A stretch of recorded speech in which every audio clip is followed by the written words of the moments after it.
আসসালামু আলাইকুম। আজকে আমরা তৃতীয় শ্রেণী বাংলাদেশ ও বিশ্ব পরিচয় 13 অধ্যায় জরুরি পরিস্থিতিতে মোকাবেলা অধ্যায়টির অনুশীলনী ক নং থেকে গ পর্যন্ত এগুলোর আমরা উত্তর জানব।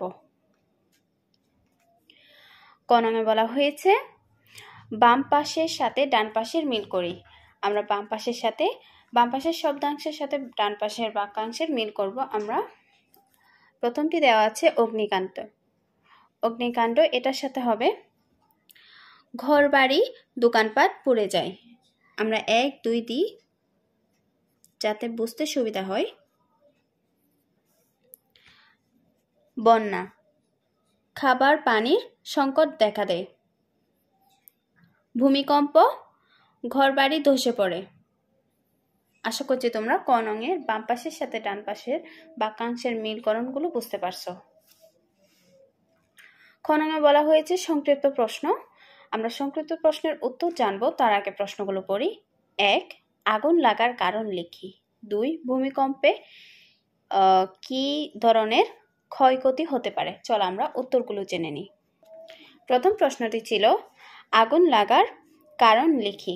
উত্তরটি হলো বিভিন্ন কারণে আগুন লাগে, যেমন 1 অপ্রয়োজনে রান্নার চুলা জ্বালিয়ে রাখা। 2 জ্বলন্ত সিগারেট, বিড়ি, ম্যাচের কাঠি ইত্যাদি নিভিয়ে যথাস্থানে না ফেলা।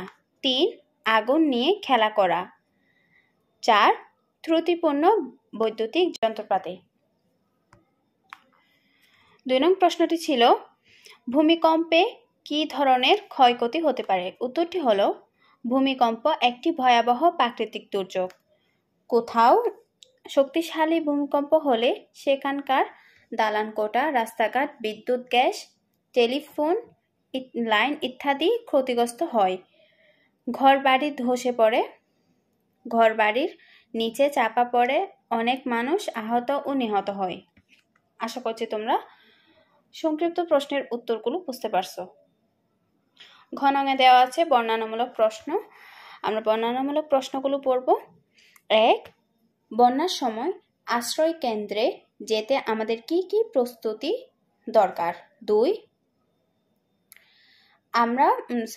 আমি কিভাবে অগ্নিকাণ্ড প্রতিরোধ করতে পারি। চলো আমরা উত্তরগুলো দেখে নিই। 1 নং প্রশ্নটি ছিল বন্যার সময় আশ্রয় কেন্দ্রে যেতে আমাদের কি কি প্রস্তুত দরকার। উত্তরটি হলো প্রতি বছর আমাদের দেশে অনেক এলাকায় ভয়াবহ বন্যা দেখা দেয়।